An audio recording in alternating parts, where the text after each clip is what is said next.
Vamos a recibir a nuestros siguientes invitados para seguir profundizando en este tema. Le damos la bienvenida a Juan Carlos Morán. ¿Cómo le va? ¿Qué dice? Un gusto. Gracias por la estar aquí. invitación. Exdiputado y abogado además también. Y al doctor abogado penalista Roberto Durrijo. Gracias por estar ¿Qué tal? acá. Mucho gusto.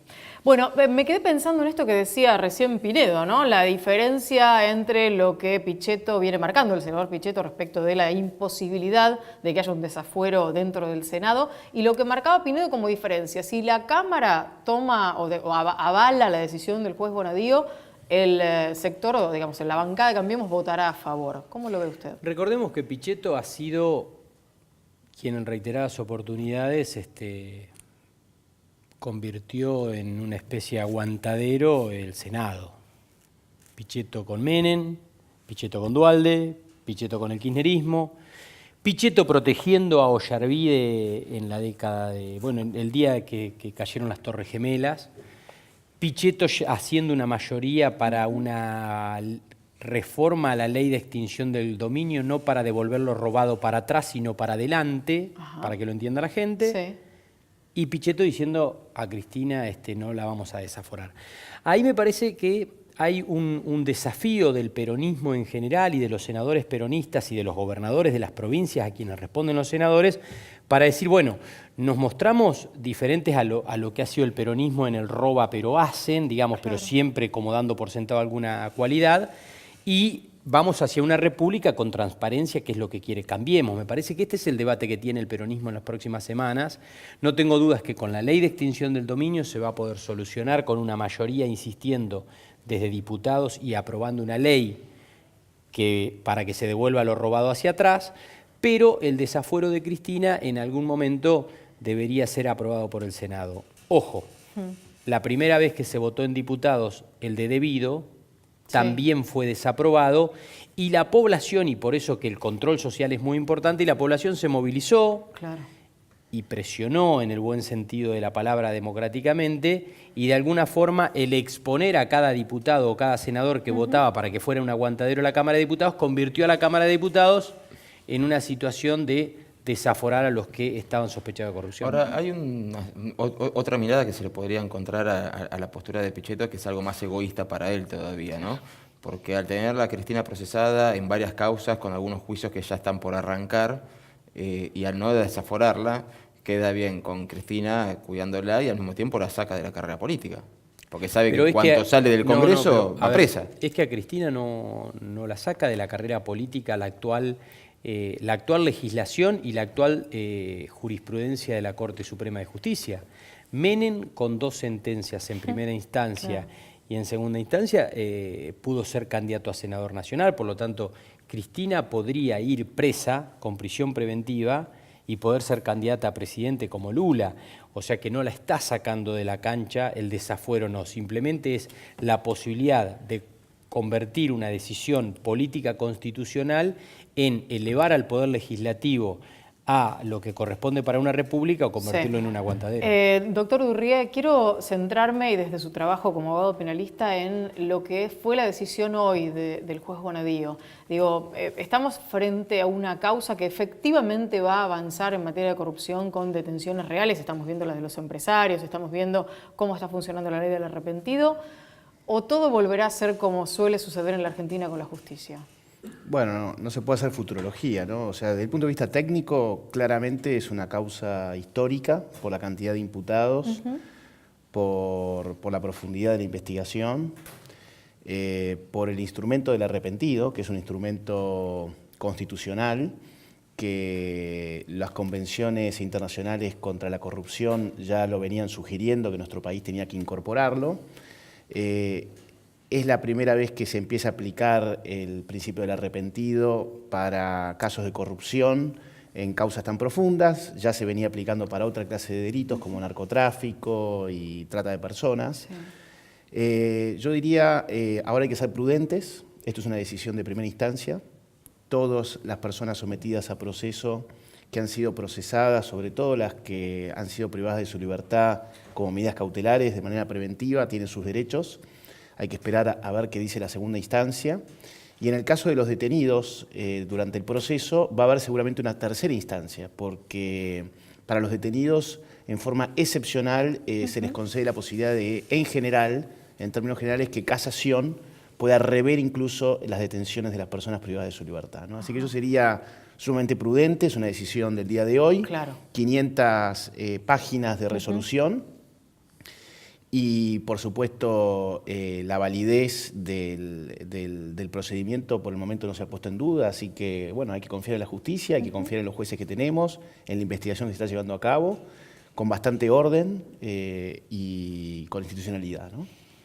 Es una pregunta abierta para los dos. ¿Qué opinión les merece cuando escuchan a uno de los abogados defensores de Cristina hablando directamente de persecución política?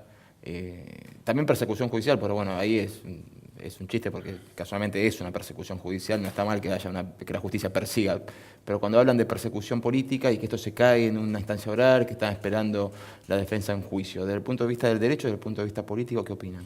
Desde el punto de vista político, la respuesta de Cristina, de Julio De Vido y de todos los imputados funcionarios del kirchnerismo siempre ha sido política. No ha sido una respuesta jurídica a decir no soy culpable, acá están las pruebas, este es mi patrimonio. Siempre han sido respuestas políticas, de persecución política. A esto se le agregó el abogado que ya con el allanamiento salió a plantear la candidatura de Cristina. Creo que estuve acá hace 20 días atrás, en donde en el allanamiento el mismo abogado decía lo que pasa que quieren vetar a una persona que quiere ser presidente. ¿Fue Dalbón el que lo dijo? Sí, claro. Lo que quiero decir, evidentemente se ha politizado también esa respuesta. Lógicamente que más allá de las estrategias o chicanas judiciales que se puedan hacer, acá estamos ante una causa integral no solamente con una sola prueba, sino más de 100 medidas de pruebas distintas y que se conecta a una serie de delitos que evidentemente marcan, con todo el respeto al doctor que es especialista, nuestra estrategia jurídica desde el primer día que denunciamos fue que esto tiene que terminar en una mega causa porque acá había una matriz de corrupción, no había delitos focalizados. E inclusive discutimos mucho en términos de la estrategia jurídica, hasta con los propios fiscales en esa época, que nos decían, ustedes no van a poder demostrar nunca la asociación ilícita. Y nosotros junto a Carrió, en cada denuncia decíamos, hay sobreprecio en esta obra. Íbamos y lo presentábamos en la causa de asociación ilícita porque decíamos, es parte de lo mismo, no es un delito focalizado. Hoy estamos llegando a una resolución en donde esto es parte de lo mismo y lejos de caerse, a nuestro modo de entender, debería conectarse con otras causas para ir a una mega causa de asociación ilícita. No, desde el punto de vista jurídico, los abogados defensores para eso están, tienen un deber, una obligación. Por supuesto, todo lo que se dice, luego hay que demostrarlo en el expediente, hay que volcarlo en el expediente. Es una consecuencia, es una reacción natural de un abogado defensor, siempre y cuando se guía con respeto, es natural, ¿no? Las personas tienen derecho a una defensa y sobre todo en estas causas donde hay mucha presión política, social, ¿no? En donde los jueces tienen que tener mucha valentía y tienen que tener muchas evidencias para avanzar, ¿no? Junto al fiscal, ¿no? Así que las defensas aguerridas son muchas veces necesarias ante situaciones que se pueden desbordar, ¿no? Por las presiones sociales, ¿no?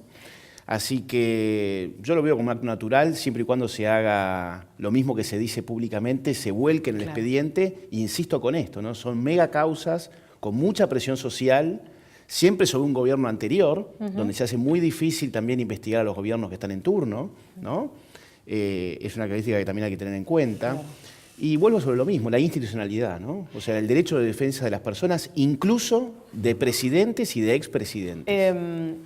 Después de la declaración de López, que fue una de las declaraciones significativas para Bonadío, ha trascendido un tramo por lo menos de esa declaración y de su manifestación sobre que los bolsos que llevó en aquel momento hasta el convento y demás era dinero de la expresidenta. Habló Máximo, su hijo, el diputado Kirchner, lo escuchamos.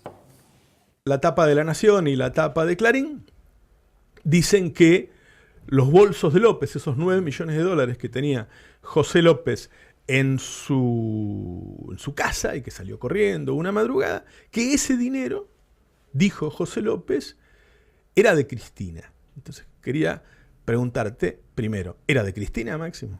Es obvio que no. Es obvio que no. Sí creo que lo de Cristina tiene que ver con una situación de venganza personal hacia ella, pero también y fundamentalmente con un aleccionamiento a futuro, para las futuras dirigencias. Que nadie se anima a pensar un país diferente al que quieren ellos y al que había sido hasta el 25 de mayo del 2003. Una reflexión con Carlos Morán.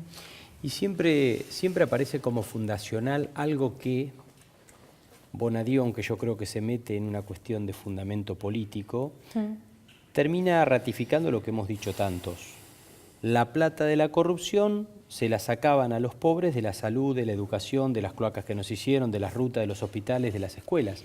Por lo tanto, la contradicción en ese discurso de Máximo Kirchner, de que parece que una Argentina fue hasta el 2003 y luego del 2003 en adelante fue otra Argentina, es realmente seguir con un relato mentiroso en donde nos hicieron creer que era popular y nacional por izquierda y nos robaban con la derecha. Doctor Durrigue, una reflexión final. Sí. Usted decía que hay que ser muy medidos, muy cautos. Hoy es el día en que se conoció recién esta decisión de Bonadío.